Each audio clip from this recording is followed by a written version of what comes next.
Anders, what is your purpose in being at the conference? What do you hope to accomplish here?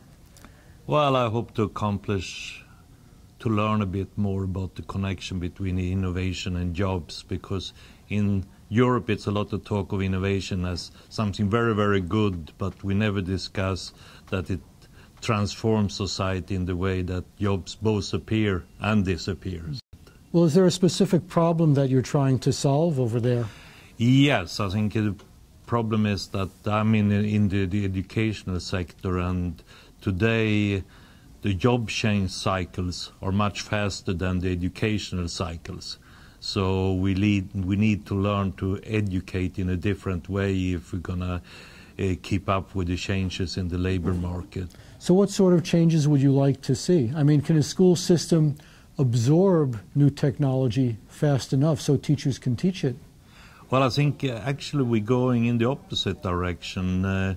You know, the technical or the content in the courses changes very quickly, so you have to think about what should you learn that you could handle this change. So we think more about new competences, new skills. I mean, how are you able to become more entrepreneurial through your education? How are you able to become more creative? Can you train people to think for themselves? A lot of people are good at following directions, but coming up with something original might be hard for them.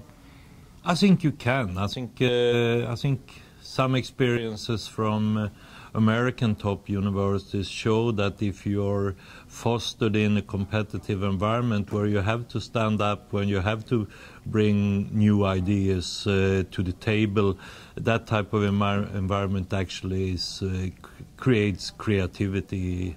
I experienced it myself. When I started work at Xerox Palo Alto the first time as a postdoc, I was always so surprised because as a Swede, you know, I waited to say something, and the Swede always wait until you know the answer, until he knows the answer.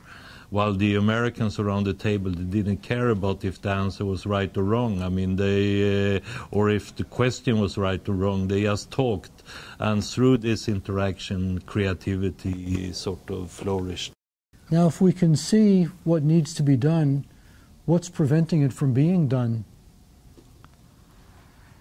Yeah, I think it's some sort of, still some sort of a leadership. I mean, I think we need to educate, or our leaders need to be educated in a way that they are real leaders.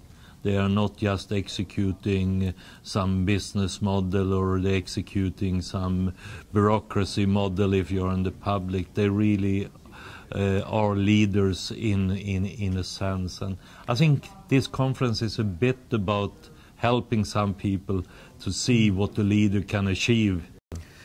Now, leadership involves making decisions and also taking risks. And both the US and Europe have been criticized for becoming too risk-averse. Like avoiding risk is more important than seeking success in some ways. Do you see that as a problem? We see it in our governments. Nobody wants to fail, so nobody does anything. Yeah, no, I think that's a problem, especially with governments and in politics, that you do not dare to do, because you are so much, in a personal sense, you do so much want to be re-elected. Because you like the life you're doing. And I think that's the wrong type of way of thinking. But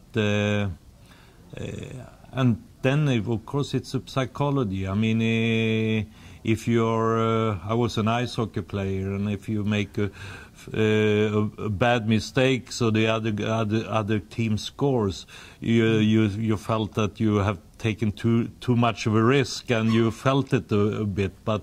In ice hockey, it takes only 5 minutes and then you're back. I mean, you forget about your mistake and the others forgot about it. Sometimes, at least in Europe, the people remember the mistake, they remember the bankruptcy, they remember it forever, and you are branded